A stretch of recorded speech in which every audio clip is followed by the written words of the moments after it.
The bullet left her rifle at 2,800 feet per second. Bryn Adelaide Winters watched through her scope as physics became fate.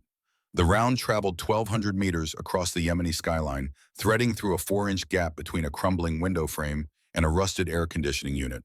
It passed within 3 inches of a sobbing American hostage's left temple. The terrorist's head snapped backward. His finger convulsed on the trigger, and somewhere in that fraction of a second between life and death, a 24-year-old nurse named Rachel Morrison caught a fragment of ricocheting metal through her throat. Bryn was 17 and a half years old when she learned that saving lives and taking them could happen in the same heartbeat. The world through a sniper scope has no sound, no smell, no dimension beyond the crosshairs and the target and the space between them that mathematics says a bullet can cross. Bryn's finger rested on the trigger with the lightness of a prayer. Her heartbeat thundered in her ears, 120 per minute. Too fast. She needed to slow it down. Needed to find that space between beats where the body becomes still enough to make an impossible shot. Behind her, Staff Sergeant Ethan Calloway Cross adjusted his spotting scope. His voice came through her earpiece with the calm of a man who'd done this 1,000 times. Wind 2.5 miles per hour left to right. Elevation angle 15 degrees. Target is stationary. You have the shot, Winters. Bryn's hands trembled. Not from fear, from the weight of what came next. Through her scope, she could see everything with crystalline clarity. The terrorist, AK-47 pressed against the hostage's head, his finger on the trigger. The 2 American aid workers kneeling beside him, zip-tied and bleeding. The window frame, the gap, the impossible geometry of a shot that had to be perfect or people died. "I can't do this," she whispered. "Yes, you can. Ethan, if I miss, you won't." His voice held absolute certainty, the kind of certainty that either saves lives or destroys them. "I've watched you shoot for 6 months. I've seen you hit targets at ranges most snipers call theoretical. This is what you were born to do." Bryn closed her eyes, breathed, opened them. The terrorist was shouting something in Arabic. His hand tightened on the rifle. The hostage's eyes were closed. She was praying. They were all praying. "On your call, Ghost Eye," Ethan said. Ghost Eye, her call sign. Given to her 3 months into training when she'd made a shot the instructor said couldn't be made. A name that meant she saw what others couldn't, did what others wouldn't. Bryn's heartbeat slowed. 100, 90, 80. She found the space between beats. The world became still. She squeezed the trigger. The SR-25 rifle bucked against her shoulder with the recoil of controlled violence. The suppressor reduced the sound to a harsh whisper. The bullet flew. Time stretched. Bryn watched through her scope as the round traveled across 1,200 meters of desert air. Watched it thread the needle of that 4-inch gap. Watched it find the terrorist's head with the precision of divine intervention. His skull exploded in a pink mist. The hostage screamed, and then everything went wrong. The bullet had penetrated, exited. The angle wasn't quite right. The ricochet wasn't supposed to happen. But physics doesn't care about supposed it to. A fragment of copper-jacketed lead, no bigger than a fingernail, tumbled through the air with enough velocity to kill. Rachel Morrison never saw it coming. The nurse was trying to help, trying to shield the other hostages with her own body. She was 24 years old. She had a fiancé waiting in Ohio. She'd volunteered for humanitarian work because she believed in helping people who had nothing. The fragment caught her in the throat. She went down without a sound. Through her scope, Bryn watched the woman bleed out on a concrete floor 6,000 miles from home. "Target down," Bryn whispered. Her voice was steady even as her soul began to crack. 2 hostages secured, 1 civilian casualty. Ethan lowered his spotting scope.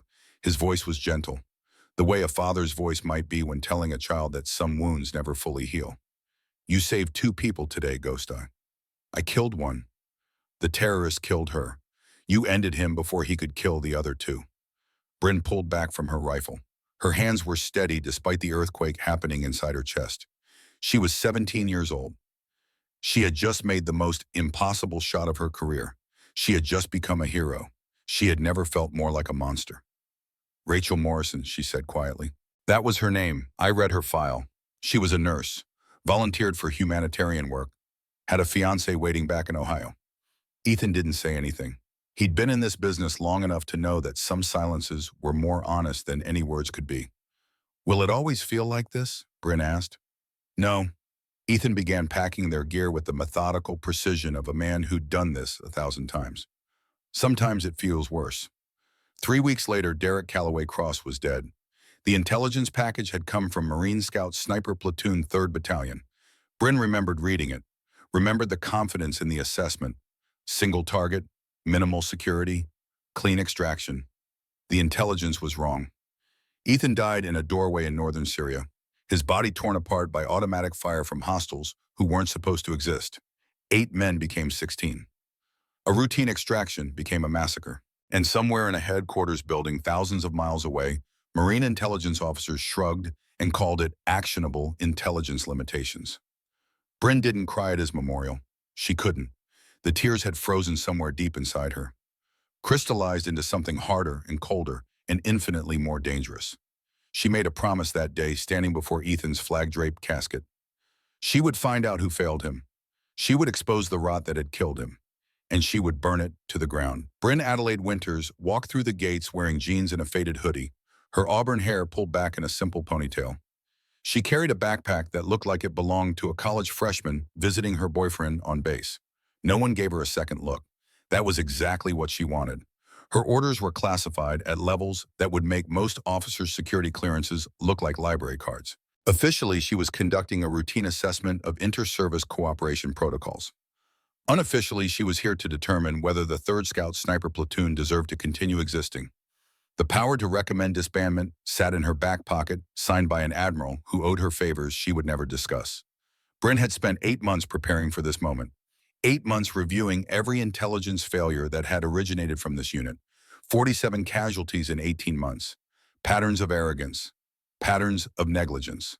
Patterns of men who believed their own superiority so completely that verification became an insult to their expertise. And at the center of it all, one name: Staff Sergeant Garrett Sullivan Hayes, the man who had signed the intelligence assessment that killed Ethan Cross. Bryn had memorized his file. 32 years old, 14 years in the Corps, 3 combat deployments. Consistently high performance ratings paired with consistently concerning command climate surveys. The kind of man who confused intimidation with leadership and mistook fear for respect. She found him on the training range at 1600 hours. He was running his men through drills with the swagger of someone who'd never been told no by anyone he couldn't physically intimidate. His voice carried across the field like a weapon, sharp, aggressive, designed to dominate. Bryn watched from a distance, observed, documented. Security violation number 1, no access gate left unmanned. Violation 2, classified materials visible through barrack windows. Violation 3, radio communications on unsecured frequencies. By the time the sun set, she'd counted 17 violations. 17 failures that would have gotten people killed in any operational environment. 17 pieces of evidence that this unit had forgotten what discipline meant. Bryn felt the anger building in her chest like pressure behind a dam. These were the men who had killed Ethan. Not with malice, with incompetence, with arrogance, with the absolute certainty that Marines didn't make mistakes. She was going to teach them what mistakes cost. The recreation center hummed with the particular energy of men who believed they owned every space they occupied. Laughter, shouting, the crack of pool balls, the clink of beer bottles being set down too hard. Bryn pushed through the door at 1930 hours. 40 pairs of eyes tracked her movement like wolves noticing a deer that had wandered too close to the pack. Perfect. She chose a corner booth with her back to the wall. Clear sight lines to all 3 exits. Unobstructed view of the entire room. Old habits from a life spent in places where complacency meant death. Her phone came out. To anyone watching, she looked like a bored girlfriend scrolling through Instagram. In reality, she was documenting everything. Faces, ranks, group dynamics, the subtle hierarchies that revealed who really held power in this room. Staff Sergeant Garrett Hayes noticed her within 30 seconds. Of course he did. Men like Hayes noticed everything that didn't belong to them, everything they thought they could control, everything that challenged their dominance simply by existing in spaces they'd claimed as their own. He murmured something to the men around him. Laughter rippled outward like poison spreading through water. Bryn didn't look up. She kept her attention on her phone, her fingers moving across the screen with practiced indifference. Let them come. Let them reveal themselves. Well, well. The voice was close now, maybe 10 feet away. Looks like someone got lost on their way to the sorority house. More laughter. Bryn continued scrolling. Hey, sweetheart. Closer now. She could smell cheap beer and cheaper cologne. I'm talking to you. Bryn looked up. Garrett Sullivan Hayes stood over her table with the posture of a man who'd never been told no by anyone he couldn't physically intimidate. Behind him, 3 Marines formed a loose semicircle. Corporal Thorne Maxwell Reed, Lance Corporal Knox Daniel Mills, Private Marcus Webb. She'd read all their files too. Reed was the enforcer. Failed MARSOC selection twice. Channeled his inadequacy into aggression. Mills was the follower, desperate for acceptance, willing to cross any line if it meant belonging. Webb was the youngest, uncomfortable but silent, the kind of good kid who'd go along with bad things because he didn't know how to stand alone. Can I help you? Bryn's voice was flat, unimpressed. Hayes' smile didn't waver, but something flickered behind his eyes. People didn't usually respond to him with boredom. This is a military facility, sweetheart. Marines only. You lost or something. I'm exactly where I need to be. Is that right? Hayes pulled out the chair across from her and sat down uninvited. His Marines closed ranks around the booth, cutting off her exits. See, I think maybe you wandered in here looking for some jarhead boyfriend who's probably smart enough to stay away. And now you're in a room full of men who don't appreciate uninvited guests. Bryn set her phone down. Her eyes met his with the kind of level stare that had made insurgent leaders reconsider their life choices. Uninvited. She let the word hang. Last I checked, this recreation center was open to all authorized personnel. When did it become your personal kingdom, Staff Sergeant? The use of his rank landed like a slap. Hayes' jaw tightened. The men around him exchanged glances. You know who I am. I know a lot of things. Then you know you don't want to play games with me, little girl. Hayes leaned forward, using his size as a weapon. I've broken harder people than you before breakfast. Bryn's smile was winter. No, you really haven't. The tension in the booth stretched like a wire about to snap. Hayes' face had gone red above his collar. Behind him, Reed was practically vibrating with barely contained aggression, waiting for permission to act. You've got a mouth on you, Hayes said slowly. Someone should teach you some manners. Someone tried once. Bryn's voice was soft, almost gentle. He walked with a limp for 6 months. Laughter exploded from a nearby table. Marines who'd been eavesdropping on the confrontation. The sound hit Hayes like a physical blow. His authority was being challenged. His dominance was being questioned. And it was happening in front of his own men. He couldn't let that stand. Reed, the name came out flat and hard. Sarge, our guest here needs to understand how things work on this base. Help her find the door. Reed moved with the eager violence of a man who'd been waiting for exactly this kind of permission. He circled behind Bryn's booth, positioning himself at her back where she couldn't see him. Classic intimidation tactic. Surround the target, cut off escape routes, use superior numbers to establish dominance. It might have worked on a civilian. Ma'am, Reed's voice was mock polite. I think it's time you left. Bryn didn't turn around. I think I'll finish my drink first. That wasn't a request. Neither is this. Take 3 steps backward and keep your hands where I can see them. Reed laughed. It was an ugly sound, full of entitlement and cruelty. Listen, sweetheart. Don't call me sweetheart. I'll call you whatever I want. His hand reached for her shoulder. Touch me and I'll break your arm. The warning was delivered with such calm certainty that Reed actually hesitated. But his ego was bigger than his survival instinct. His fingers closed around her ponytail like she was nothing. Like she was prey. Corporal Thorne Maxwell Reed yanked hard, jerking Bryn's head backward. Sit down, little girl. We're not done with you. What happened next took 2.3 seconds. Bryn's hand came up, captured his wrist, applied a joint lock that turned his own grip into a lever against his elbow. Her body rotated with the fluid precision of water finding the path of least resistance. Reed gasped as his arm hyperextended, pain shooting through his nervous system like electricity. The 210-pound Marine hit the floor before anyone saw her move. And when Bryn Adelaide Winters looked up, her eyes held something that made every man in that room stop breathing. She was 19 years old. She was the deadliest sniper the Navy had ever produced. And she had just begun. Reed scrambled backward, cradling his arm against his chest. His face was a mask of shock and humiliation. The recreation center had gone silent. 40 Marines stared at the impossible scene before them. A girl who looked like a college student had just put their unit's toughest enforcer on his knees without breaking a sweat. Hayes' face had gone pale, then red, then purple. His hands clenched into fists at his sides. You just assaulted a Marine, he said, his voice shaking with barely contained fury. Your Marine grabbed me without permission. That's assault. Bryn picked up her phone and resumed scrolling. I extracted myself using minimum necessary force. That's self-defense. Section 4 of the UCMJ. I can cite the specific statute if you need help understanding. I don't give a damn about statutes. Hayes was on his feet now, looming over her with all the physical presence he could muster. You think you can walk into my house, embarrass my men, and walk out like nothing happened? Bryn looked up at him. Her eyes were absolutely cold. Your house? She tilted her head slightly. Interesting. Tell me, Staff Sergeant, do you always refer to military facilities as your personal property? Does command know about your territorial interpretation of government resources? The question was a trap, beautifully constructed. If Hayes backed down, he'd look weak in front of his men. If he escalated, he'd be confirming exactly the kind of command climate issues that Bryn's assessment was designed to uncover. He chose escalation. Get up. His voice dropped to a dangerous growl. No. I said get up. He reached for her arm. I said no. His hand closed around her wrist. It was a mistake. Bryn flowed out of the booth like water taking the shape of violence. Her free hand struck the nerve cluster at his elbow. Her body rotated, redirecting his weight along vectors he couldn't control. And suddenly, Staff Sergeant Garrett Sullivan Hayes, 14 years in the Corps, 3 combat deployments, master of every physical confrontation he'd ever been in, found himself bent backward over the table with a teenage girl's forearm pressed against his throat. Here's what's going to happen, Bryn said, her voice clear and calm despite the chaos erupting around them. You're going to stop grabbing people without their permission.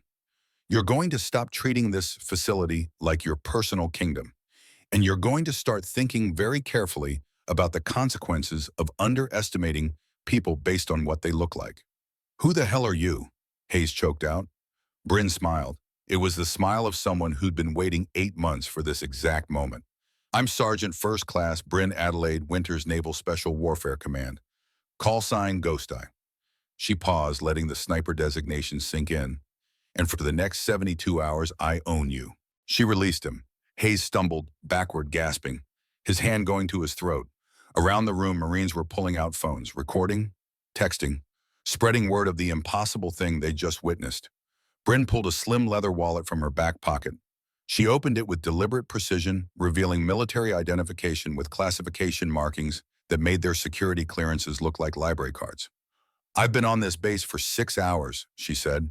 In that time, I've documented 17 security protocol violations, observed multiple instances of hostile command climate, and now have video evidence of 2 Marines assaulting a superior officer.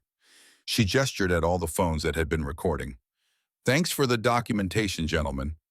Hayes's face had gone the color of old ash. Commander, ma'am, I didn't know. That's exactly the problem, Staff Sergeant. Bryn gathered her things with practiced efficiency. You didn't know. You didn't ask. You didn't verify. You saw a young woman alone in your territory, and you assumed she was prey. She walked toward the door, then paused. That kind of assumption got 47 people killed last year, including my mentor. She turned back to face them. His name was Ethan Calloway Cross, call sign Hawk. He died in Syria because of faulty intelligence from a Marine unit that was too arrogant to verify their assessments. The room had gone completely still. Your unit staff sergeant. Bryn's voice was quiet now, but it carried to every corner of the space. Your intelligence, your failure. Hayes looked like he'd been punched in the stomach. We didn't. You didn't know, you didn't check, you didn't care.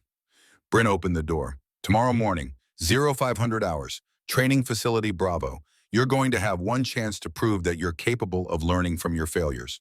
She paused. If you can't, she shrugged. I have the authority to recommend this unit for immediate disbandment. You can't do that. Read my orders. She tossed the leather wallet onto the nearest table. Then tell me what I can't do. The door closed behind her. For a long moment, no one moved. Then Hayes snatched up the wallet and began reading. His face went through a transformation that would have been comical if the implications weren't so catastrophic. What does it say, Sarge? Mill's voice was barely above a whisper. Hayes didn't answer. He just kept reading, his hands trembling slightly as the full scope of their situation became clear. She was real. Her authority was real. And tomorrow morning, everything they thought they knew about themselves was going to be tested against genuine special operations standards. Get everybody together, Hayes finally said, his voice hollow. Now, we need to talk about what just happened. And we need to figure out how we're going to survive the next 72 hours. Outside, Bryn walked through the darkness toward her quarters. The night air was cool against her skin, carrying the scent of pine and distant ocean. She pulled out her phone and dialed a number from memory. Admiral, it's Ghost Eye. Initial assessment complete. She paused, listening. Yes, sir. Worse than expected. But there might be something worth saving. I'll know more after tomorrow. She ended the call and looked up at the stars. I'm here, Hawk, she whispered. And this time the people who failed you are going to learn what failure really costs. Somewhere in the recreation center, 40 Marines were confronting the possibility that their careers might end because they'd underestimated a 19-year-old girl in a hoodie. They had no idea that the real test hadn't even begun. The door hadn't closed behind Bryn for 30 seconds before Hayes's fist slammed into the wall hard enough to split his knuckles. How? His voice came out raw, broken. How the hell did we not know? Nobody answered. The recreation center felt like a crime scene now. 40 men standing in the wreckage of their assumptions, trying to understand how completely they'd miscalculated. Reed was still cradling his arm against his chest.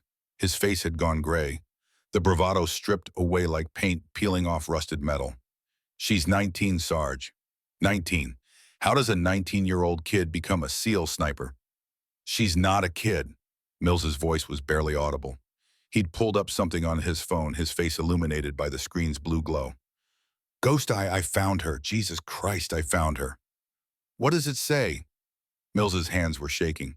Youngest female sniper in naval special warfare history, recruited at 17 from competitive shooting championships. Confirmed kills at distances exceeding 1,200 meters.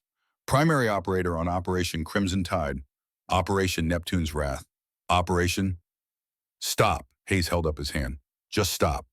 The silence that followed was suffocating. Private Marcus Webb spoke for the first time, his voice quiet, almost apologetic. Sarge, she said something about her mentor, Morrison, Ethan Cross. Hayes's face changed. Something flickered behind his eyes that looked almost like recognition. What? Reed demanded. What is it? Syria. The word came out like a confession. 8 months ago, joint operation, SEAL fire team got ambushed during extraction. Hayes ran his hand over his face. Intelligence assessment came from our unit. My assessment. I signed off on it. Single target, minimal security. That's what our sources said. That's what I reported. The temperature in the room seemed to drop 10 degrees. How many casualties? Webb asked. 3 SEALs dead, 8 Marines wounded. Hayes stared at his bleeding knuckles like he'd never seen his own hands before. I wrote the after-action review myself, called it Intelligence Limitations Under Operational Constraints. Made it sound like nobody's fault. It wasn't your fault, Reed said quickly. Intel goes bad all the time. That's combat. Is it? Hayes looked up, and for the first time, his men saw something they'd never seen in his eyes before. Doubt. Or did I just tell myself that because it was easier than admitting I was sloppy? Nobody had an answer. The briefing room filled quickly. Word had spread through the battalion like wildfire. The teenage girl who dropped Reed and humiliated Hayes was a SEAL sniper with authority to shut them down. Marines who hadn't been in the recreation center arrived with disbelief on their faces. Marines who had been there arrived with something worse. The hollow expression of men who'd seen their own futures evaporate. Hayes stood at the front of the room, his injured hand wrapped in a field bandage. 40 faces stared back at him, waiting for leadership he wasn't sure he could provide. I'm not going to sugarcoat this, he began. We stepped in it bad. That woman isn't some Pentagon bureaucrat we can bury in paperwork. She's Tier 1. She's got more combat experience than most of us combined. And she's here specifically because of something I did. Murmurs rippled through the room. 8 months ago, I signed off on intelligence that got 3 SEALs killed. The words tasted like poison in his mouth. One of them was her mentor. She's not here to evaluate us. She's here to destroy us. And based on what happened tonight, she's got more than enough ammunition to do it. Sergeant Jake Mercer raised his hand. So what's the play, Sarge? We just roll over and let some teenager end our careers. No, Hayes straightened, some of the old steel returning to his spine. We fight. Not like tonight. That was stupid. We fight smart. We show her that whatever mistakes we've made, this unit is worth saving. How? She wants a competition tomorrow. Sniper against sniper. Jake, that's you. You're the best shooter we've got. If anyone can match her, it's you. Mercer nodded slowly. What's her range? According to what Mills found, her longest confirmed kill is 1,400 meters. The room went silent. 1,400 meters was theoretical range, competition range. Nobody actually made shots like that in combat. That's impossible, someone said from the back. She did it in Syria, through a 4-inch window gap, with 2 hostages in the way. The silence deepened. Then I'll need to practice. Mercer stood up, his jaw set. Get me the range, all night if I have to. The base memorial wall stood in a quiet corner of the main compound. Names etched in bronze, lives reduced to letters and dates. Hayes had walked past it 1,000 times without stopping. Tonight he stopped. His fingers found the name without searching. Staff Sergeant Ethan Calloway Cross, SEAL Team 5, KIA Syria. I didn't know. His voice was a whisper.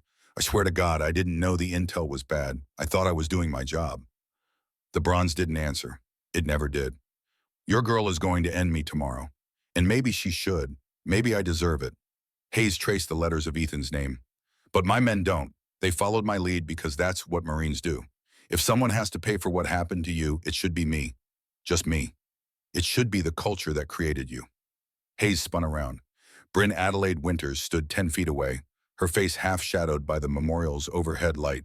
She'd changed out of her casual clothes into Navy working uniform, her rank insignia visible now. She looked older somehow, harder. How long have you been standing there? Long enough. She walked forward until she was beside him, looking at the same names. You think apologies matter to dead men, Staff Sergeant? No, ma'am. Then why are you here? Hayes didn't have an answer. Or maybe he had too many answers and couldn't sort them into words. I watched the briefing, Bryn said. Cameras in the ceiling, standard security measure on classified facilities. So you heard everything? Everything. She turned to face him. You told them the truth. You took responsibility. That's more than I expected. It doesn't change what happened. No, it doesn't. Bryn's eyes drifted back to Ethan's name. He was the only person who believed in me when I was 17 years old. Everyone else saw a freak, a kid who could shoot but couldn't possibly understand real combat. Ethan saw a soldier. He made me one. I'm sorry. Are you, she looked at him, or are you sorry because you got caught? The question hung between them like a blade. Both, Hayes admitted. I'm sorry for what happened to him. I'm sorry for how we treated you tonight. And yeah, I'm sorry because my career is probably over and my men are going to suffer for my mistakes. Bryn studied him for a long moment, her expression unreadable. Tomorrow's evaluation has 2 parts, she finally said. The first is a sniper competition. Your man against me. That's for show, something your Marines can watch, something to establish baseline competence. She paused. And the second part, that's the real test. Bryn's voice hardened. After the shooting, I'm going to disappear into your training facility. Your entire platoon will have 2 hours to locate, fix, and capture me. If you succeed, I'll recommend this unit for continued operation with mandatory retraining. If we fail, she didn't finish the sentence. She didn't need to. How are we supposed to capture a SEAL sniper in her own element? You're not. Bryn's smile was cold. But the attempt will tell me everything I need to know about whether this unit has any capacity for growth. Whether you can adapt. Whether you can learn. She paused. Whether Ethan's death meant anything at all. She turned and walked away. Commander. Hayes' voice stopped her. For what it's worth, my shooter, Mercer, he's good. Maybe the best I've ever trained. I know. Bryn didn't turn around. I read his file too. Consistent scores at 800 meters. Strong fundamentals. Excellent wind reading. She paused at the edge of the memorial. You don't sound impressed. 800 meters is qualification range, Staff Sergeant. Where I come from, that's warm-up. She paused. Tell Mercer to get some sleep. He's going to need it. Then she was gone, swallowed by the darkness like she'd never been there at all. Hayes stood alone with the dead for a long time after that. 0500 came too fast, but Bryn Adelaide Winters was ready. She'd been ready for 8 months. And tomorrow, Garrett Sullivan Hayes and his Marines were going to learn what it meant to face a ghost who'd learned to haunt the living. The training facility was already occupied when Bravo Platoon arrived. Colonel James Davis, Major Patricia Vance, and most terrifyingly, Brigadier General Victor Stone, a living legend who'd fought in conflicts most of them had only read about. But it was Bryn who commanded everyone's attention. She stood at the firing line in full combat gear, her SR-25 rifle resting against her hip with the casual familiarity of an extension of her own body. The pre-dawn darkness made her look like something conjured from shadow, something that belonged to the night and the violence it concealed. She looked completely relaxed, completely confident, completely terrifying.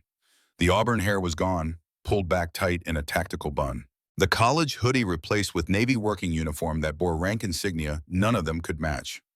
Her green eyes swept across the assembled Marines with the same cold assessment she'd given them the night before. 40 men who thought they were warriors, one woman who'd proven it in blood. General Stone's voice carried across the field with the weight of absolute authority. Gentlemen, you are about to participate in a practical evaluation designed to assess this unit's operational readiness. Commander Winters has designed a two-phase test. The first phase is a shooting competition. The second phase is a tactical exercise. He paused, letting the weight of his rank settle over them. I want to be clear about something. This evaluation is not ceremonial. The results will determine whether 3rd Scout Sniper Platoon continues to exist as a functional unit. Your performance today matters. Your attitudes matter more. Colonel Davis stepped forward. Sergeant Mercer, you'll be representing the platoon in Phase 1. Standard qualification course followed by extended range demonstration. Commander Winters will shoot first to establish baseline. Bryn moved to the firing line without fanfare. Her movements were economical, precise, no wasted motion, no showmanship. She settled behind her rifle like she was coming home, like this was the only place in the world where she made sense. Targets are set at 400 and 600 and 800 meters, Davis announced. Standard Marine qualification, 10 rounds per distance. Commander Winters, you may begin when ready. Bryn's first shot was perfect, so was her second, and her third. The morning air cracked with the rhythm of controlled violence. Each report from her rifle a statement of capability so far beyond what they understood that it felt like witnessing something supernatural. By the time she finished the 800-meter set, she hadn't missed once. 30 rounds, 30 hits, dead center, every single one. The Marines watched in silence. Mercer's face had gone pale. This wasn't competition. This was demonstration. The difference between someone who qualified and someone who transcended qualification into pure artistry. Qualification complete, Davis announced. Perfect score. Commander Winters, do you wish to proceed to extended range? Bryn stood up from her rifle and looked directly at Hayes. With the Colonel's permission, I'd like to modify the extended range demonstration. How so? Instead of preset targets, I'd like to engage at ranges of my choosing. 1,000 meters, 1,200 meters, 1,400 meters. She paused.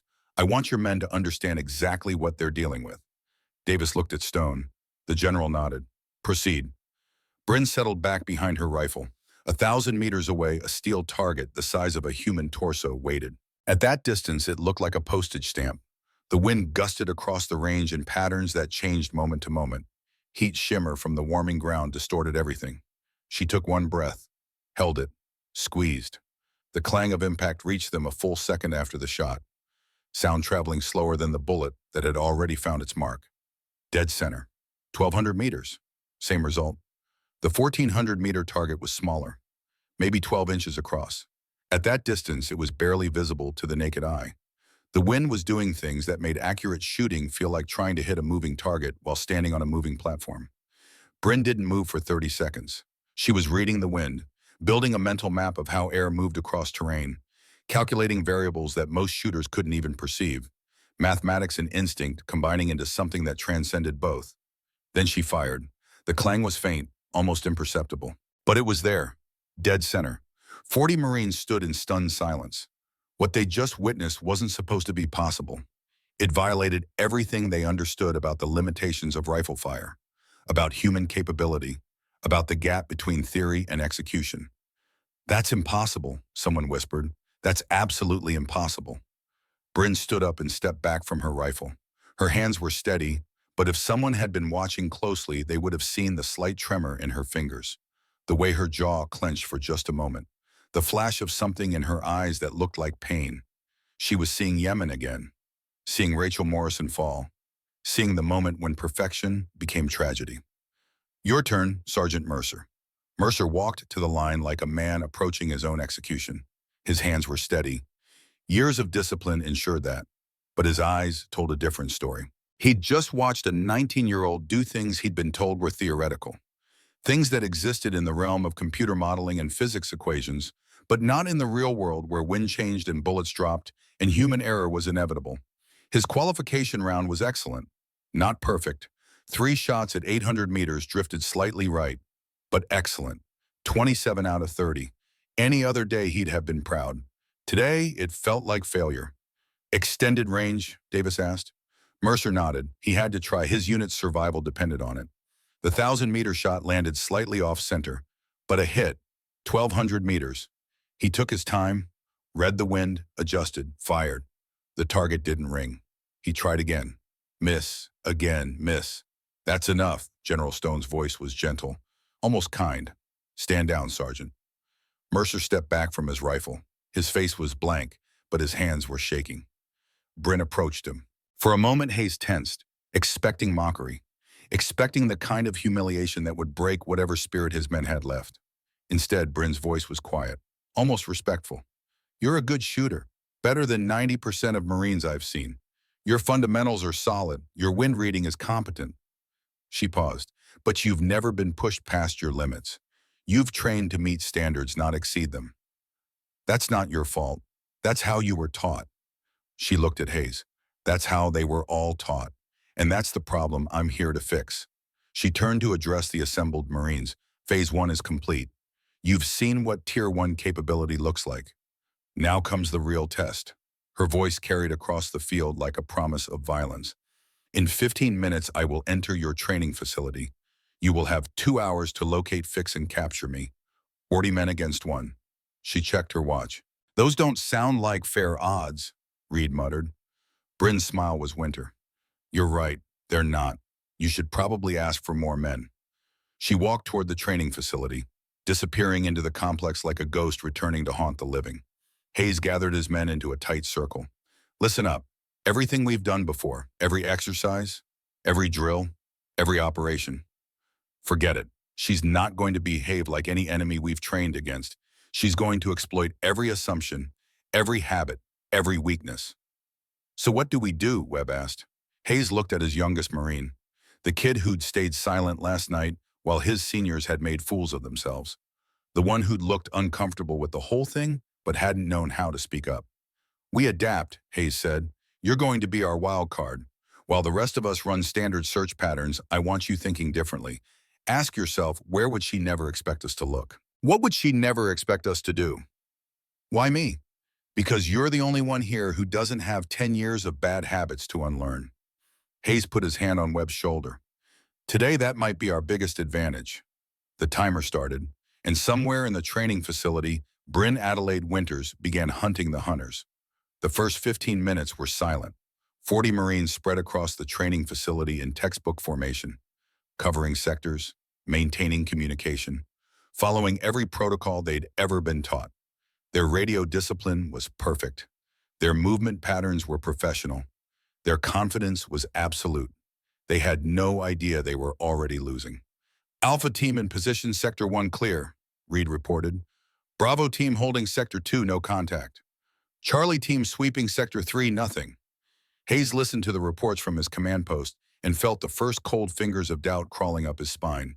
It was too quiet, too easy. Bryn wasn't hiding, she was planning. All teams maintain vigilance. She's testing us. Testing us how? Mercer's voice crackled through the radio. There's nowhere she can go that we haven't covered.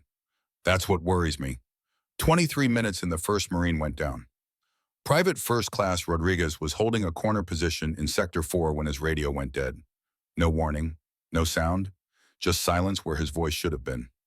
Rodriguez, report. Nothing. Rodriguez, silence. Bravo team, check on Rodriguez. Two Marines broke from their positions and moved toward Rodriguez's last known location. They found him sitting against a wall, his hands zip-tied behind his back, a piece of paper taped to his chest. The note read 1 of 40. Your communications are predictable. Your positions are obvious. Try harder. Son of a... Reed's voice cracked with frustration. She took him without anyone hearing a thing. How? Because she's better than us, Webb said quietly. She's not playing our game. She's playing her own. At the 31-minute mark, Bryn's voice crackled across every radio frequency simultaneously. Staff Sergeant Hayes, your encryption is laughable. I've been listening to your tactical communications since minute 3. 40 Marines froze. Here's what I've learned. Her voice was calm, conversational, like she was giving a classroom lecture instead of systematically dismantling their entire operational framework. Your Alpha team leader scratches his nose before giving orders. Your Bravo team has a 3-second gap in their rotation every 45 seconds. Your Charlie team hasn't changed their patrol pattern once since the exercise began. How is she doing this? Someone whispered. She's not doing anything special, Hayes said slowly, the realization hitting him like ice water. She's just paying attention. Something we forgot how to do. Correct, Staff Sergeant. Bryn's voice was almost approving. Question for your men. If I can identify your patterns in 30 minutes, what could an enemy do with 30 days? The radio went silent. New plan, Hayes said. Everyone switched to backup frequencies. Randomize your patrol patterns, and for God's sake, stop being predictable. The next 17 minutes were key. Marines abandoned their training, improvising, trying to be unpredictable. Some succeeded, most didn't. The harder they tried to break their patterns, the more obvious their attempts became. Bryn picked them apart like a surgeon dissecting a corpse. Corporal Williams went down at the 44-minute mark, found zip-tied in a supply closet he'd been certain was empty. The note on his chest read, 2 of 40. Your random patterns follow predictable logic. Humans are terrible at true randomness. Sergeant Patterson was next, taken from a position he'd chosen specifically because it broke protocol. His note said, 3 of 40. Breaking patterns only works if you understand the new pattern you're creating. 2 more fell at the 52-minute mark, a paired team that had been watching each other's backs with perfect discipline. They never saw Bryn coming, never heard her. One moment they were professionals executing their training. The next moment they were casualties with matching notes. 4 and 5 of 40. Mutual security is an illusion when neither person knows what to look for. This is insane, Reed growled into his radio. We've got 40 trained Marines and she's picking us off like we're recruits on the first day of boot camp. Because we're fighting her way, Webb said, his voice quiet but certain.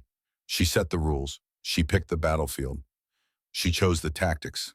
We're reacting to her instead of forcing her to react to us. Hayes heard something in the young Marine's voice that made him pause. Webb, what are you thinking? She knows how Marines operate, right? She studied us, trained against us. She can predict everything we're going to do because we do it the same way every time. So what if we stop being Marines? What if we start being something else? The radio went quiet for a long moment. Webb, Hayes' voice was careful. What exactly are you proposing? Let me go dark, Sarge. Radio off. No pattern. No logic. I'm going to stop thinking like a hunter and start thinking like prey. That's insane. It's what she'd do. Webb's voice carried a certainty that surprised everyone, including himself. She's not hunting us, Sarge. She's hurting us, moving us where she wants us, using our own training against us. So I'm going to stop being useful to her. Stop being where she expects. Stop moving in ways she can predict. He paused. I'm going to disappear. And when she looks for me, I'll be looking back. Hayes closed his eyes. It was a terrible plan. It violated every principle of unit cohesion and coordinated movement. It would leave Webb completely alone against someone who had already demonstrated she could take Marines at will. It was also the first creative, tactical thinking he'd heard all day. Do it. Radio silent. We'll run distraction patterns to keep her focused on the main force. Understood, Sarge. Webb going dark. The radio clicked off. And somewhere in the training facility, a 19-year-old ghost smiled. She'd been waiting for someone to adapt. The next 20 minutes were a massacre. Bryn moved through the Marine formation like smoke through fingers. She appeared from shadows they'd checked, vanished into spaces they'd cleared, left a trail of zip-tied professionals who would spend years wondering how they'd failed so completely. 6 of 40, 7, 8, 9. Each note contained a specific critique, not insults, not mockery, but clinical assessments of exactly where each Marine had failed and why. 10. Your breathing is too loud when you're nervous. 11. You telegraphed your movement by shifting weight to your lead foot. 12. You trusted technology over instinct. Your thermal signature betrayed you. Hayes watched his force crumble and felt something he hadn't experienced in 14 years of military service. Helplessness. Complete total helplessness against an opponent who seemed to exist outside the rules of engagement. She's not even using weapons, Mercer reported, his voice hollow. She's taking us down with pressure points and joint locks. She could kill every one of us, and she's choosing not to. That's the point, Hayes said. Understanding now, the realization settling into his bones like cold truth. She's showing us mercy. She's teaching us. And we're too proud to learn. 15, 16, 17. By the 70-minute mark, Bryn had neutralized nearly half the platoon without a single shot fired. The remaining Marines had clustered together in defensive positions, abandoning offense entirely, hoping that numerical superiority would protect them from a threat they couldn't see, couldn't predict, couldn't understand. It didn't. 18 and 19 went down together, taken from behind while their partners looked the wrong direction. 20 fell while calling for backup, the zip ties around his wrist clicking shut before his radio transmission finished. And then something changed. Bryn's voice crackled across the frequency again, but this time something in her tone was different. Staff Sergeant Hayes, I'm impressed. One of your Marines has gone off grid. Webb, I assume. He's been invisible for the last 43 minutes. Hayes felt a surge of pride mixed with terror. He's learning, Hayes said. He is, which means this exercise just got interesting. A pause. 21 minutes remaining. I'm going to continue reducing your force while hunting your wild card. May the best operator win. The radio went silent. Hayes looked at the tactical map, at the red markers showing every Marine who'd been neutralized, at the shrinking circle of his remaining force.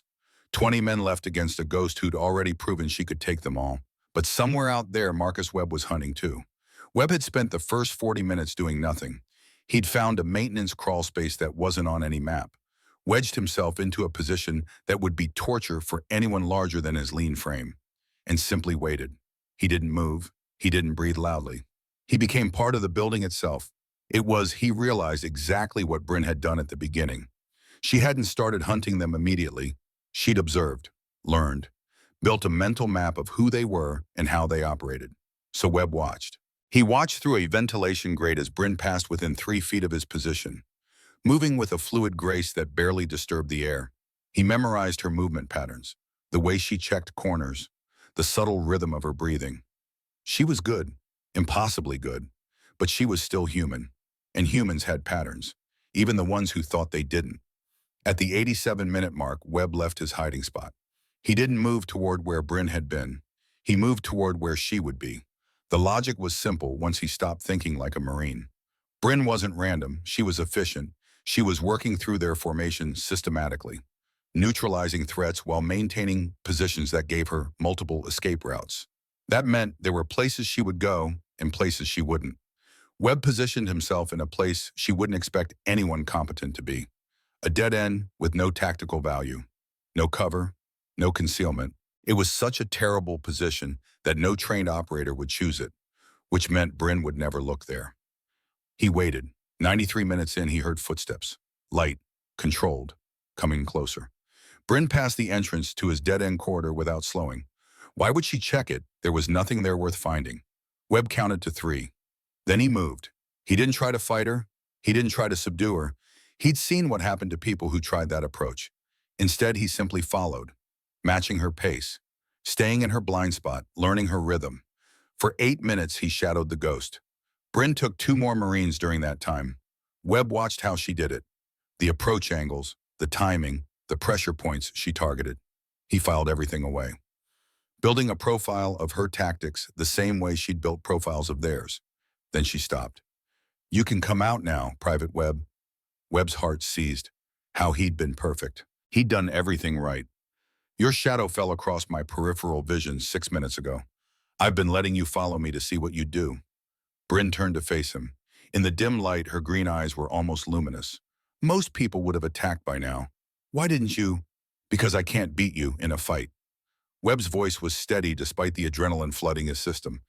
But I can learn from you, and what I learn I can teach. Bryn studied him for a long moment. Something shifted in her expression. Not warmth exactly, but recognition. How old are you, Webb? 20, ma'am. You remind me of someone. Her voice softened almost imperceptibly. He used to say the strongest leaders aren't those who win alone. They're the ones who build strength in others. Your mentor, Ethan Cross. Bryn's jaw tightened. Yes. I'm sorry about what happened to him. I know our unit's intelligence. Don't. The word came out sharp enough to cut. Don't apologize for something you didn't do. That's cheap. If you want to honor his memory, be better than the people who failed him. Webb nodded slowly. Then teach me, please. For a long moment, Bryn said nothing. Then she reached into her vest and pulled out a set of zip ties. Here's your first lesson. She handed them to him. Sometimes surrendering is the smartest tactical decision. I'm giving you a choice, Private.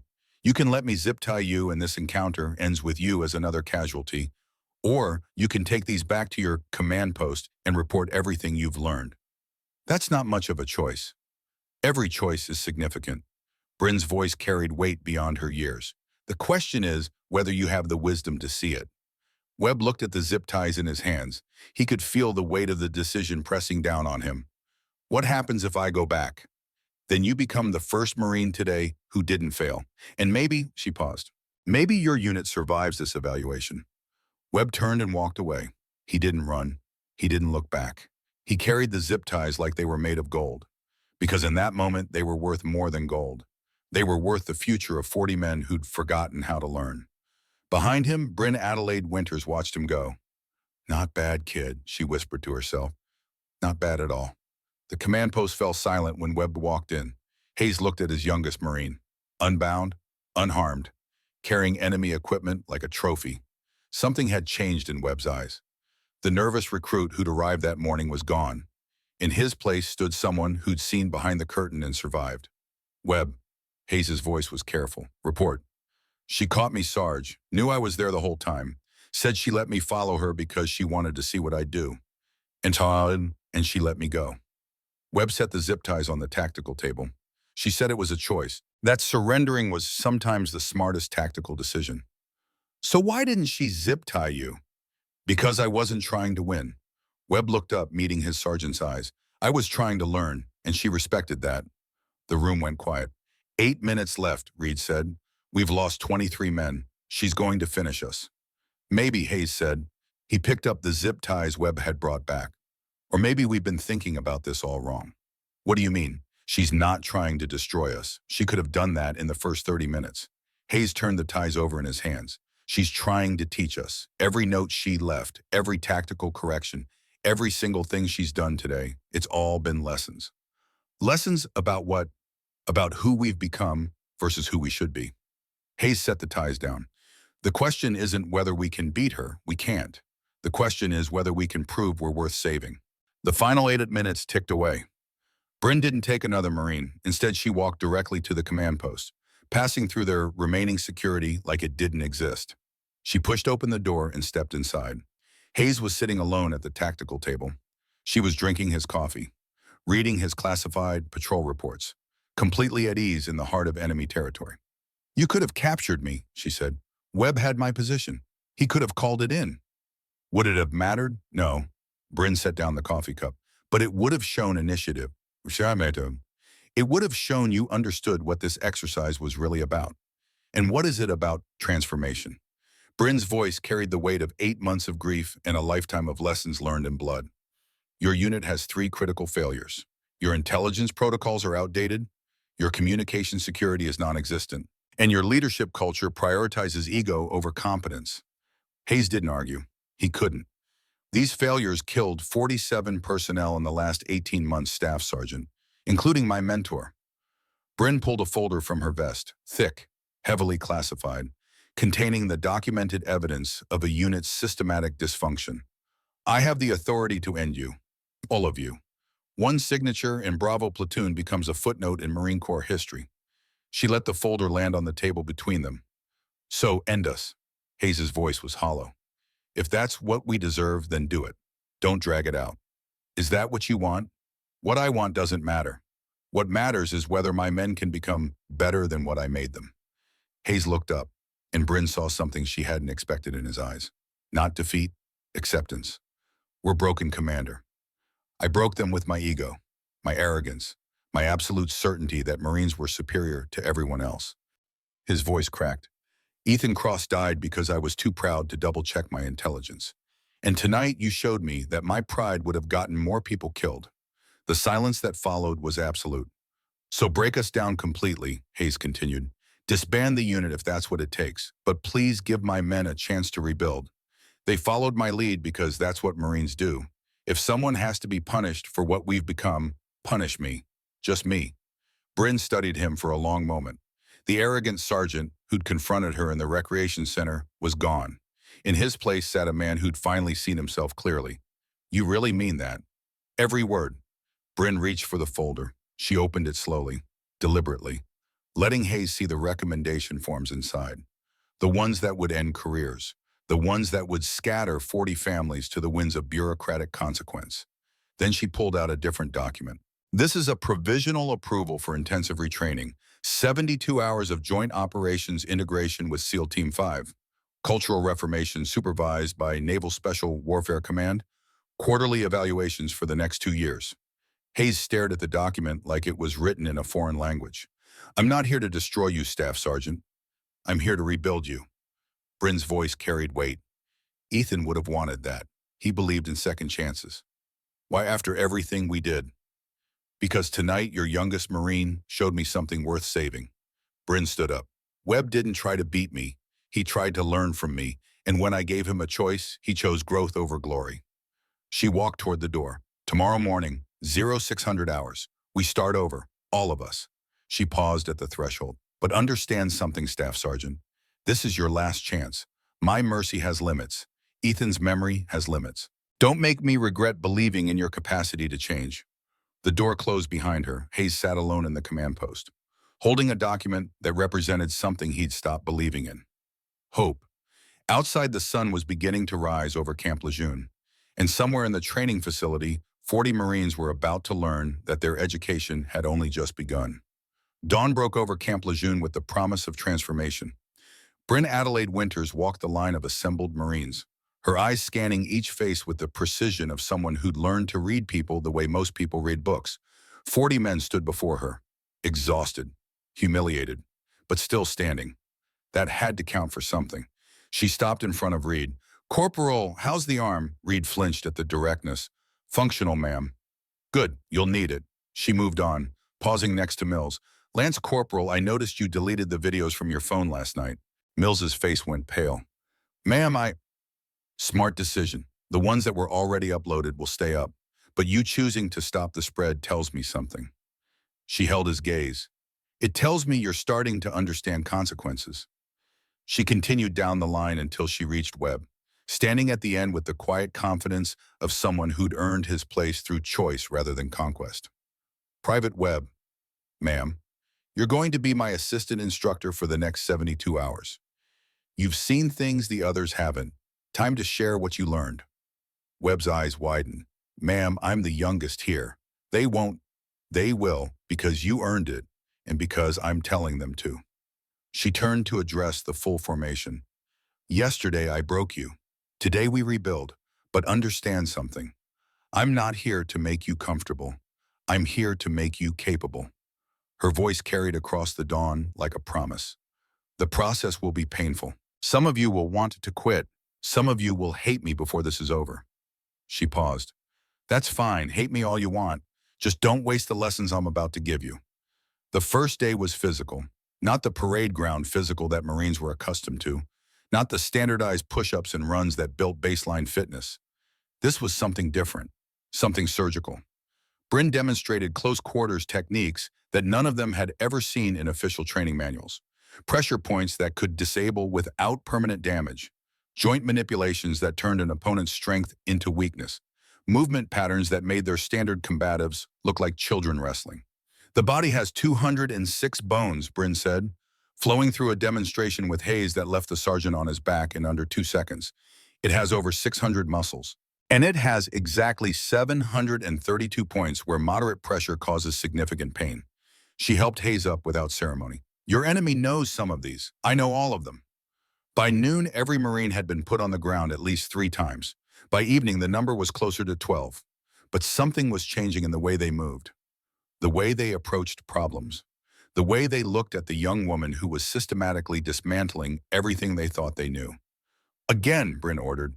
Reed squared off against her for the 15th time.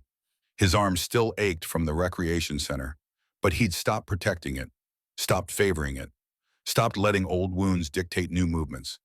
You're compensating for your injury, Bryn said. That's predictable. Opponents will see it, use it against you. Then how do I fix it? Stop hiding it, advertise it. Bryn dropped into a fighting stance. Make them think your right arm is weaker than it is. Let them commit to attacking your apparent weakness. Then show them they were wrong. Reed attacked. Bryn deflected, but this time something different happened. Instead of hitting the ground immediately, Reed recovered. He adjusted. He read Bryn's counter and shifted his weight in a way that kept him upright for 2 additional exchanges. Then he was on his back again, but there was a smile on his face. Better, Bryn said, offering her hand. Much better. Hayes watched from the sideline, his expression unreadable. He'd spent 14 years believing he understood combat, 14 years building a reputation on confidence and aggression and the kind of physicality that dominated every room he entered. In 12 hours, a 19-year-old had taught him that everything he knew was incomplete.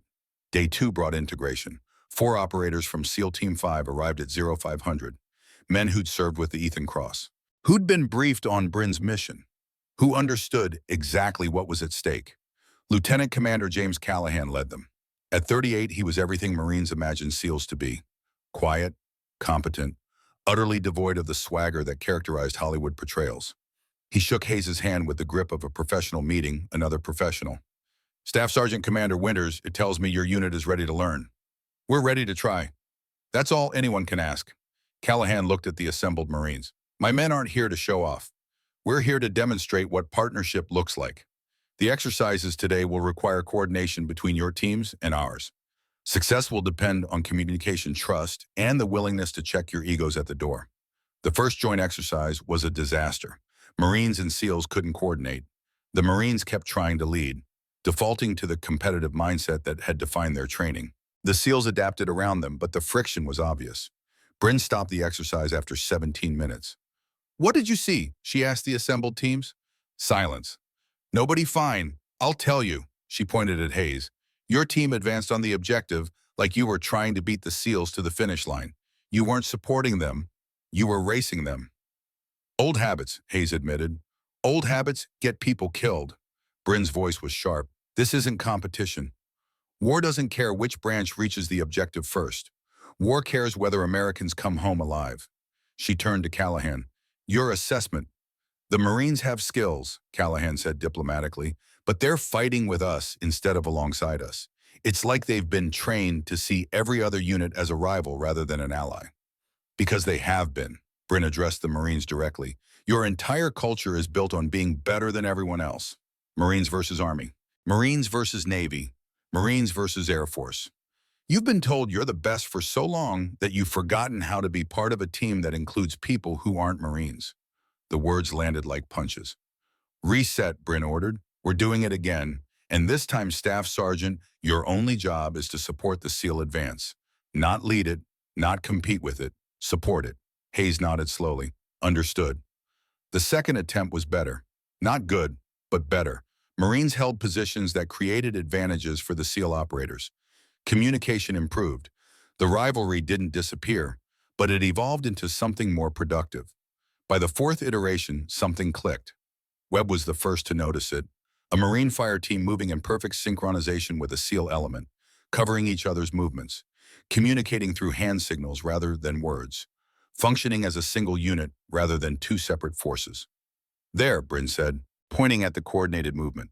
That's what partnership looks like. Nobody's leading, nobody's following, they're just executing together. Reed looked at the mixed unit with something approaching wonder. I didn't think that was possible. It's always been possible. You just had to want it badly enough. Bryn checked her watch. Reset for final iteration. This time I'm joining the opposition. Let's see if Marines and SEALs can take down a ghost when they actually work together. The final exercise of Day 2 lasted 47 minutes. Bryn evaded capture for 32 of those minutes, but the difference from before was stark. She wasn't picking off individuals anymore. The combined force was covering each other too effectively, communicating too seamlessly. Every angle of approach was watched. Every blind spot was covered. At the 33-minute mark, Webb spotted her. Contact Sector 7. The response was immediate. Not from Marines or SEALs individually, but from both simultaneously. They moved as one organism, collapsing the space, cutting off escape routes, forcing Bryn into increasingly limited options. She went down at minute 47. tackled by a coordinated effort from Reed and a SEAL petty officer named Torres. It wasn't elegant, it wasn't pretty, but it was effective. Time, Callahan called. Target secured. Bryn brushed dirt off her uniform as the combined team released her. There was something new in her expression. Not quite pride, but something close. 47 minutes, she said. Yesterday you couldn't touch me in 2 hours. Today, you caught me in under an hour. She looked at Hayes. What changed? We stopped trying to win, Hayes said slowly. We started trying to work together. Exactly. Bryn addressed both teams. Individual excellence is worthless if it can't be integrated into a larger effort. The best operators I've ever known weren't the strongest or the fastest. They were the ones who made everyone around them better. She paused. Something shifted in her voice. Someone taught me that once, a long time ago. That night, Bryn found herself at the memorial wall again. She hadn't planned to come here. Her feet had simply carried her to this place, to these names, to this silence. Ethan's name gleamed in the bronze like a question she still didn't know how to answer. Are you proud of me? She whispered. Am I doing this right? Footsteps behind her. She didn't turn. Commander. Hayes' voice was quiet, respectful. I didn't mean to intrude. You're not intruding. There's room for both of us. Hayes moved to stand next to her, his eyes finding Ethan's name immediately. I've walked past this wall 1,000 times since I transferred here. Never stopped until 2 days ago. Why not? Because stopping would mean acknowledging that the names were real, that they were people. His voice cracked slightly. It's easier to think of casualties as statistics, numbers on a report, things that happen to other units, other missions, other people's friends. Until they're your fault, Hayes flinched. Yeah, until then. They stood in silence for a long moment, two people from different worlds, joined by shared weight of responsibility and grief. Tell me about him, Hayes said finally. Not the classified stuff, just who he was. Bryn's breath caught. Nobody had asked her that. Not the admirals who debriefed her after Yemen, not the counselors who tried to help her process the loss, not even the SEAL team members who'd served beside Ethan for years. Nobody had asked who he was, just what he'd done. He was terrible at cooking, she said, and the words surprised her with their softness. Used to burn water, he said, made these awful protein shakes that tasted like wet cardboard and chalk. But he'd drink them every morning with this expression, like he was enjoying fine wine. Hayes didn't interrupt, just listened. He found me at a shooting competition when I was 17. I'd just broken a national record and everyone wanted to talk about my technique, my training, my future in competitive shooting. Bryn's voice caught. Ethan asked me what I was afraid of. What did you tell him? I told him I was afraid of being ordinary, of having this gift and wasting it on paper targets while people were dying in places I couldn't pronounce. She wiped at her eyes. He said he knew a place where I could make a difference, where my gift could save lives instead of winning trophies. And you said yes. I said yes before he finished the sentence. Bryn laughed, but there was no humor in it. My parents thought I was insane. My coaches thought I was throwing away a career. But Ethan saw something in me that nobody else did. He saw a warrior waiting to be born. He was right. Was he? Bryn turned to face Hayes. Because sometimes I wonder. I've done things, Staff Sergeant. Things that keep me awake at night. Things that made me question whether saving some lives justifies taking others. You saved those hostages in Yemen. I also killed a nurse who volunteered her time to help strangers in a war zone. Her name was Rachel Morrison. She was 24 years old. She had a fiancé waiting for her in Ohio. Bryn's voice was barely audible now. I see her face every time I close my eyes. Hayes was quiet for a long moment. In my first deployment, he said finally, I called in an airstrike on a building we were told was an insurgent command center. Turned out to be a school. 6 children died because I trusted intelligence I should have verified. The confession hung in the darkness between them. I told myself it wasn't my fault. The intel was wrong. The fog of war. Collateral damage happens. His voice broke. But I knew. Somewhere deep down, I knew I should have checked. Should have waited. Should have been more careful. So you stopped being careful. Hayes looked at her sharply. What? You stopped trusting anyone's intelligence, including your own. You built walls. You convinced yourself that confidence was the same as competence, that never admitting doubt meant never being responsible for mistakes. Bryn's eyes were gentle, despite her words. It's a common response to trauma, protection through aggression. How do you know that? Because I did the same thing. Bryn turned back to Ethan's name. After he died, I shut down, stopped trusting Marine intelligence entirely, stopped trusting anyone outside my immediate team.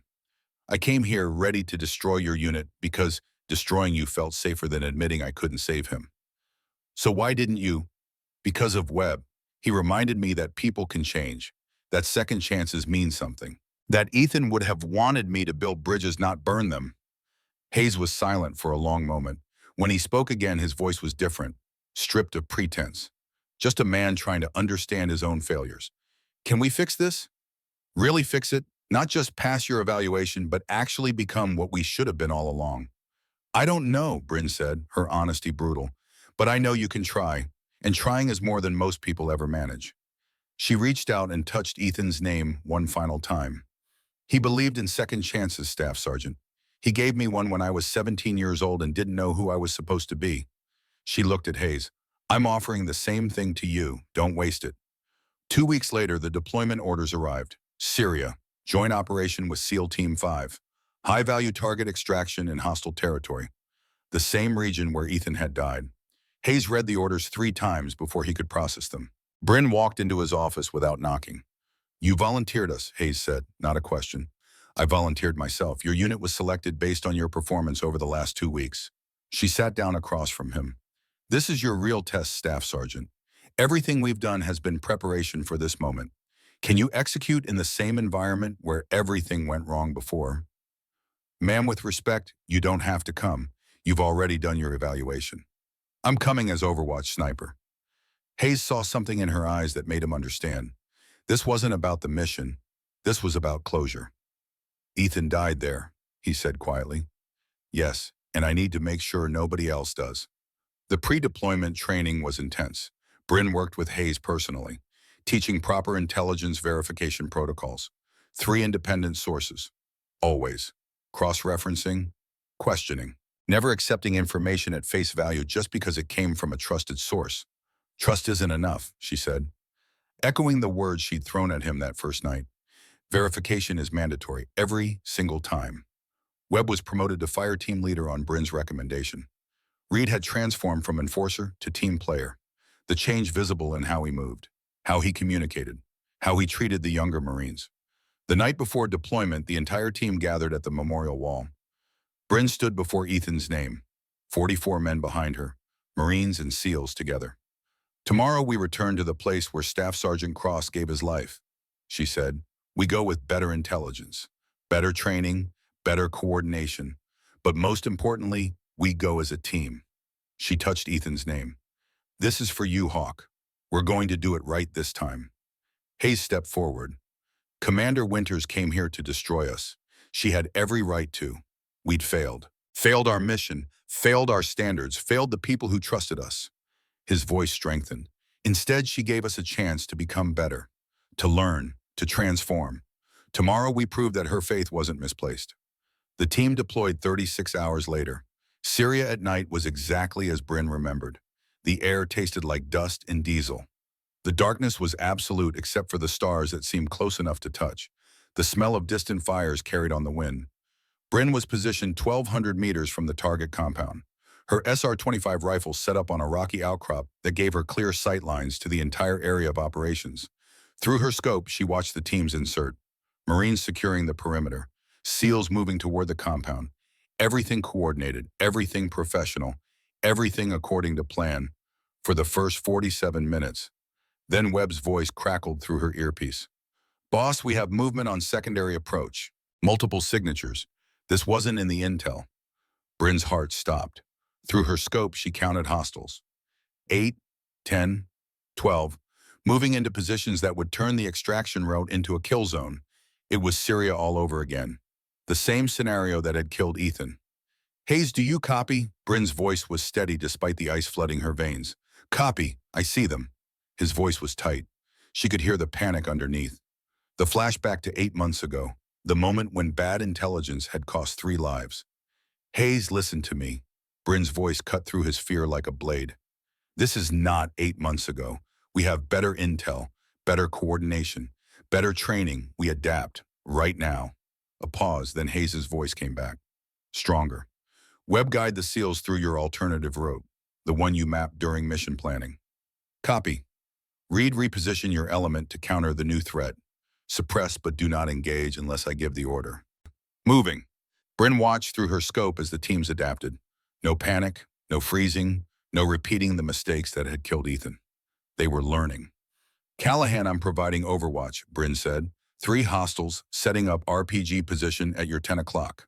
Range 1,300 meters. Engaging. She acquired the target. Wind 8 miles per hour left to right. Elevation 17 degrees. Temperature 62 degrees Fahrenheit. Her heartbeat slowed. She found the space between beats. She fired. The hostile setting up the RPG went down. His partner turned, trying to identify the threat. Bryn's second shot dropped him before he could raise his weapon. Threats neutralized, she reported. Callahan, you're clear to proceed. The mission continued. Webb guided the SEAL element through terrain he'd studied but never walked. His navigation was perfect, his timing flawless. The young Marine who'd been uncertain 2 weeks ago was now directing Tier 1 operators with absolute confidence. Reed's suppression kept the enemy pinned. The Marines and SEALs moved as one unit. Bryn provided precision fire from her overwatch position. Each shot calculated, each shot necessary, each shot remembering the lessons Ethan had taught her. The HVT was secured at the 73-minute mark. Extraction was proceeding according to the revised plan. Then everything went to hell. An RPG streaked across the darkness. The explosion caught the extraction point. Shrapnel tore through body armor, and Lieutenant Commander James Callahan went down. Man down, someone screamed. Callahan's hit. Bryn watched through her scope as the SEAL commander's blood pooled on the Syrian dirt. Femoral artery, maybe 3 minutes before he bled out. The helicopter was 2 minutes away. Hayes was the closest, 50 meters from Callahan's position. But between them was open ground, a kill zone, active enemy fire from positions Bryn couldn't suppress fast enough. Hayes, I'm coming to you, come in, Bryn said. Negative, Commander. You're overwatch. You can't abandon position. Watch me. Bryn was already moving. She slung her rifle and started down the ridge. 400 meters of rocky terrain between her position and the extraction point. She covered it in 90 seconds. Bullets cracked past her head. She didn't slow down. Hayes had Callahan behind cover, applying pressure to the wound, but it wasn't enough. The bleeding wouldn't stop. Bryn slid into position beside them. I'm not losing anyone else I care about, she said. Her hands moved with practiced efficiency. Medical kit out, tourniquet applied, pressure maintained, all while enemy fire peppered their position. Webb, I need suppression on my position. Now, Shem. Copy, Commander, coordinating with Reed. The fire intensified. Marine and SEAL weapons creating a wall of suppression that kept the enemy's heads down. Bryn worked, her hands steady despite the chaos, despite the flashbacks to Yemen, despite seeing Ethan's death playing out in her mind. Stay with me, Callahan, she said. That's an order. Yes, ma'am, he gasped. The helicopter touched down. Hayes, we carry him together. They lifted Callahan between them. 47 seconds. That's how long it took to cross the kill zone. Bryn fired her sidearm with her right hand while supporting Callahan with her left. Hayes did the same. Behind them, Webb and Reed coordinated teams to create a corridor of suppression. Marines and SEALs working as one. Just like Bryn had taught them. They reached the helicopter. Callahan was loaded. The bird lifted off into the Syrian night, and Bryn Adelaide Winters realized she was crying. Not from fear, from relief. They'd all made it, every single one of them. This time, nobody died. The field hospital in Germany smelled like antiseptic and coffee. Bryn hadn't left Callahan's bedside in 18 hours. The surgery had taken 11. The doctor said he'd survived because of the immediate treatment on site, because someone had known exactly what to do and had the hands steady enough to do it under fire. Hayes brought her coffee at 0600. He's going to make it, he said, because of you. Because of us, Bryn corrected. All of us. Callahan's eyes opened. Did we? His voice was rough from the breathing tube. Did we get him out? HVT secured. 0 friendly KIA. Mission success. Bryn squeezed his hand. You're going home, Commander. Ethan was right about you, Callahan said, his eyes bright despite the pain medication. You're going to change everything. The official debrief happened 3 days later. General Stone presiding, a room full of brass who'd come to understand what had happened in Syria. 1 year ago, Stone began, a joint operation in this same theater resulted in 3 SEAL casualties due to intelligence failures and coordination breakdowns. The Marines involved showed competence but were limited by institutional cultures that prioritized branch rivalry over operational effectiveness. He looked at Bryn. Commander Winters, your assessment. Bryn stood. Sir, I came to Camp Lejeune to destroy a unit I blamed for my mentor's death. What I found was a unit destroyed by toxic culture, arrogance, and institutional failure. She paused. But I also found warriors willing to learn, to change, to become better. She looked at Hayes. Staff Sergeant Hayes could have clung to ego. Instead, he chose growth. At Webb, Private Webb showed me that the youngest among us can teach the oldest. At Reed, Corporal Reed proved that aggression can become protection when pointed in the right direction. Your recommendation. Full operational certification. And I recommend we formalize what we learned as the Cross Protocol, named after Staff Sergeant Ethan Calloway Cross. She pulled out a document. Mandatory inter-service training. 3-source intelligence verification. Culture of questioning over blind obedience. Leadership through teaching, not dominating. Stone studied the proposal. This would require significant institutional change. Yes, sir, but the cost of not changing is measured in flag-draped caskets. The room was silent. Approved, Stone said. Implementation begins immediately. The memorial ceremony happened on a Sunday. Camp Lejeune's bronze wall had a new addition. Not a name, but a plaque. The Cross Protocol. In memory of Staff Sergeant Ethan Calloway Cross, who taught us that the best warriors don't just win battles. They create other warriors. Bryn stood before the wall, Hayes beside her.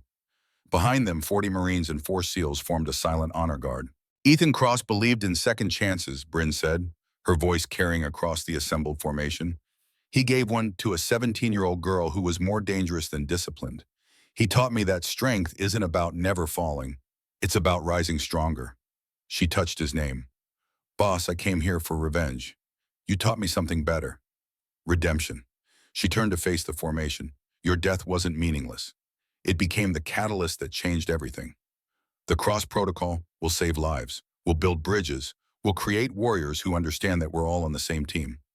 Hayes stepped forward. We were broken. Commander Winters showed us how to rebuild, not by destroying what we were, but by transforming into what we should have been all along. The ceremony ended, but something else began. Over the following months, the Cross Protocol spread through the military like wildfire. Units that had operated in isolation for decades began training together. Intelligence sharing improved. The cultural barriers that had cost countless lives started slowly to crumble. Webb was promoted to sergeant. He taught adaptive tactics at Quantico, sharing the lessons he'd learned from a 19-year-old SEAL sniper who'd seen something in him that nobody else could see. Reed completed SEAL selection on his 3rd attempt. He served with Team 5, carrying Ethan's legacy into every operation. Hayes retired after 20 years, but he didn't stop serving. He ran a nonprofit that helped veterans struggling with the weight of their decisions find paths toward healing. Callahan made a full recovery. He became the Cross Protocol's most vocal advocate, implementing it across Naval Special Warfare Command. And Bryn, 3 years after that night in the Recreation Center, she received a new assignment. Another base, another toxic unit, another chance to honor Ethan's memory. She walked into the Recreation Center wearing civilian clothes, auburn hair in a ponytail, college backpack over her shoulder. A corporal approached immediately, his eyes carrying the familiar mixture of entitlement and aggression that she'd seen so many times before. Hey, sweetheart, you lost. Bryn Adelaide Winters smiled, the same smile from 3 years ago, but different now, not anger, purpose. Behind her, the door opened. Webb stepped through first, then Reed, then Hayes, civilian clothes, but military bearing unmistakable. 40 men who'd learned what transformation meant, men who'd come to help. The Recreation Center went quiet. Actually, Bryn said to the corporal, her voice calm and certain, I'm exactly where I need to be. She pulled out her phone. On the screen was a photo of Ethan Cross, smiling, young, alive in memory, if not in body. Gentlemen, Bryn said, turning to her team, her voice loud enough for every Marine in the room to hear. This is going to be familiar. Same patterns, same toxicity, same broken culture we fixed 3 years ago. Webb smiled. Then we know exactly what to do. We teach, Reed added, like you taught us. Hayes approached the corporal, who now looked thoroughly confused and slightly terrified. Son, Hayes said gently, 3 years ago I was you, arrogant, certain I knew everything. Then I met Commander Winters. She didn't destroy me, she rebuilt me.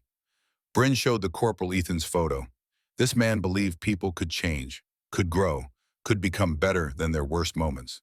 Her voice softened. He gave me that chance. I'm giving it to you. She looked at her team. We're giving it to all of you. The corporal's voice cracked. Who, who are you? I'm Sergeant First Class Bryn Adelaide Winters, Naval Special Warfare Command. She pulled out her ID, the same leather wallet from 3 years ago. And we need to talk about your command climate. She gestured to her assembled team. These men were exactly where you are now. Broken, arrogant, convinced they had all the answers. They learned differently. They chose to grow, and now they're here to help you do the same. Bryn walked to the center of the recreation center. Every eye was on her. Let's get to work. And somewhere beyond the reach of bronze in memory, Ethan Calloway Cross smiled. His gift hadn't been wasted. His death had transformed darkness into light, revenge into redemption, broken warriors into teachers, one unit at a time, one choice at a time, one second chance at a time. The cycle continues. Bryn understood what Ethan had known all along. True warriors don't measure success in victories won. They measure it in warriors forged. And her legacy was just beginning. The recreation center buzzed with the energy of transformation. 40 Marines stood at a crossroads. Behind them, the path of arrogance and failure. Before them, the possibility of something better. Bryn looked at Webb, at Reed, at Hayes, at the men who'd chosen growth over pride. Show them, she said simply. And they did, because that's what the cross protocol meant. Warriors creating warriors. Second chances creating more second chances. Building bridges where others burn them. Teaching instead of dominating. Growing instead of breaking. Learning instead of knowing. Becoming instead of being. Forever.